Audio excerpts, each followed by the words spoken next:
Welcome to my another blog. আজি আছিল মোৰ ফিল্ড ৱৰ্ক। ৰাতিপুৱা প্ৰায় 9টামান বজাত ওলালোঁ হোষ্টেলৰ পৰা। এইটো সময়ত ইউনিভাৰ্চিটিখন বৰ ধুনীয়া হৈ থাকে। সকলোফালে ষ্টুডেণ্টছ, প্ৰফেচাৰ, দৌৰা দৌৰি, কাৰোবাৰ ক্লাছলৈ দেৰি হয়, কাৰো গাত যেন ততেই নাই।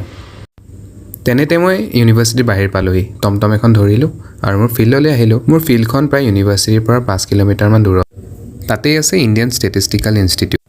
ইণ্ডিয়ান ষ্টেটিষ্টিকেল ইনষ্টিটিউটত মোৰ খুব ভাল বন্ধু এজনে আছে। সি ক'লে মই কেণ্টিনত আছোঁ, তহঁত আহ।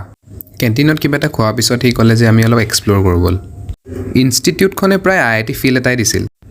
চাৰিওফালে শান্ত পৰিৱেশ, পঢ়াৰ কাৰণে একদম পাৰফেক্ট ঠাই। ষ্টেটিষ্টিক্সত বেচেলাৰ্ছ কৰি থকাসকলে ISI বিষয়ে অলপ ভালকৈ চাব পাৰে গুগলত। তাতে অলপ সময় থাকি আকৌ ইউনিভাৰ্চিটিৰ দিশে উভতি আহিলোঁ। ইউনিভাৰ্চিটি পাওঁতে আকৌ ভোকেই লাগি গ'ল নহয়। আকৌ পুৰি এক প্লেট খাই অলপ কাম কৰি ৰুম পালোহি। আজিলৈ ইমানেই, বাই বাই।